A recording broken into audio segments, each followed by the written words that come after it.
Здравствуйте, мои дорогие! Я снова рада видеть вас на своем канале. Ну что, девчоночки, сегодня новый урок. Поехали! Сегодня мы с вами поработаем со светотеневыми моментами. Светотени это всегда очень сложно для понимания, потому что как расставлять правильно светотени может прочувствовать только художник, имея художественное образование. Мы же попытаемся с вами разобраться на примере, каким образом можно минимизировать для себя затраты в расстановке светотеней, зная основные моменты. В качестве фона для этого дизайна я подобрала вот такой вот сумасшедший красивый пыльно-зеленый оттенок из коллекции Blue Sky Luxury. Номер этого оттеночка оставлю вам в описании. Далее желтым цветом набрасываем для себя подмалевки наших будущих цветочков, соблюдая только форму цветка. То есть мы расставляем для себя лепестки, делаем основную форму, и на этом наш подмалевок готов.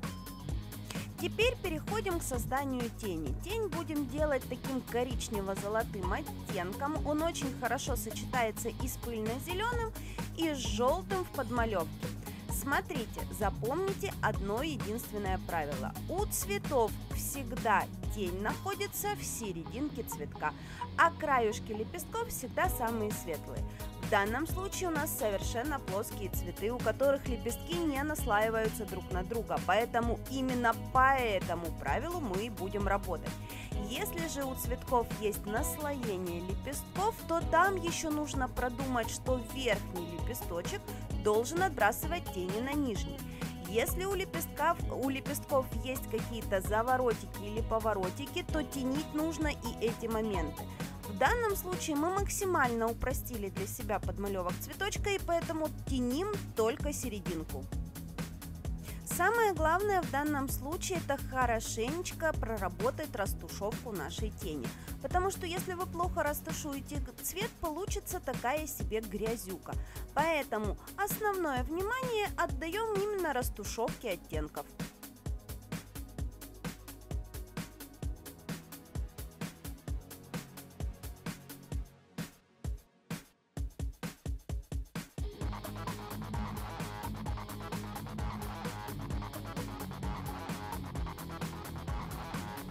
Далее переходим к расстановке света. Подбираем к нашему основному цвету тот оттенок, который будет светлее. В данном случае у нас основной цвет это желтый, которым мы делали подмалевок. Именно к этому цвету мы и подбираем свет. Смотрите, в данном случае я использую белый. Этот цвет однозначно светлее, чем желтый. Правильно? Потому что белый это самый светлый оттенок. Но точно так же можно было использовать очень сильно разбеленный желтый. Тоже он очень симпатично заиграл бы. Здесь точно так же внимательно следим за тем, чтобы растушевка цвета получилась очень мягкой и плавной.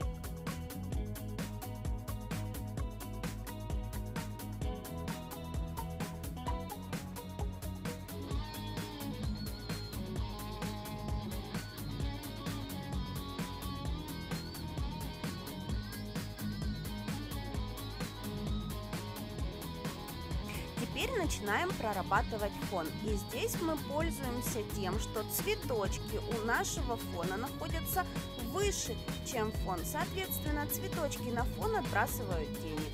Мы подбираем оттенок темнее нашего фона, то есть темно-зеленый. Можно взять темно-зеленый с примесью черного, но черного не должно быть больше, чем зеленого, иначе опять же мы получим грязь, потому что чисто черный оттенок очень тяжело растушевывается.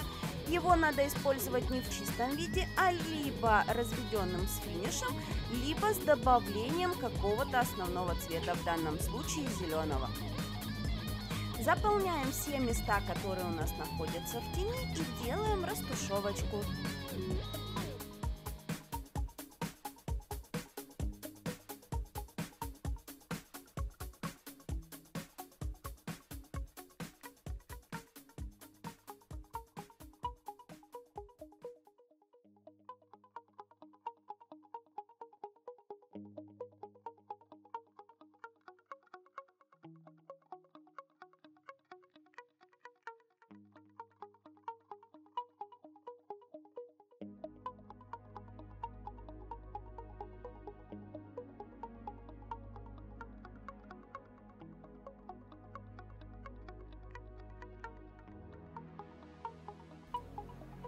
По краешкам лепесточков расставляем бликовые акценты, то есть самые светлые наши места при помощи белой красочки.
А теперь осталось оживить наш дизайн при помощи добавления всяких разных мелочевок.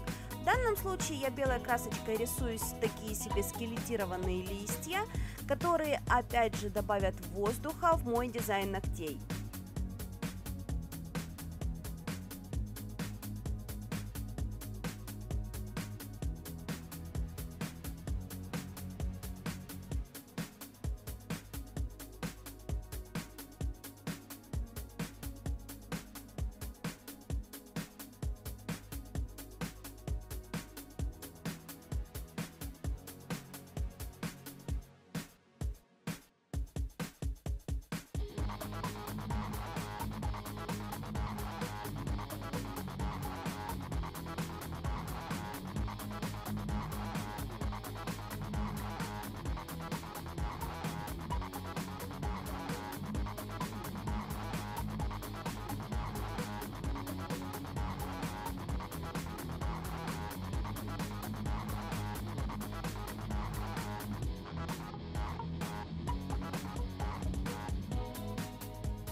И последнее, что нам осталось, украсить серединки наших цветочков, потому что без серединок цветочки не собираются. Поэтому как только мы добавляем центры цветов, сразу же получается полная картина. Вот, собственно говоря, такая потрясающая идея на маникюр к 8 марта. Почему бы и нет? Все будут просить цветочки, пора к этому уже готовиться. У вас как раз есть время для того, чтобы это отработать.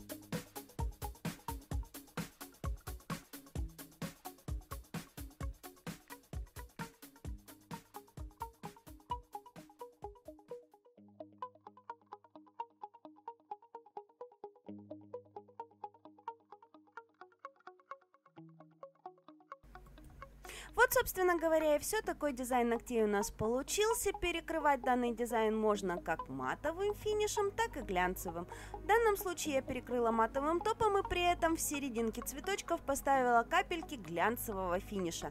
Получается, у меня, грубо говоря, вышли стразики в серединке цветочков. Как вариант, вот вам жидкие стразы.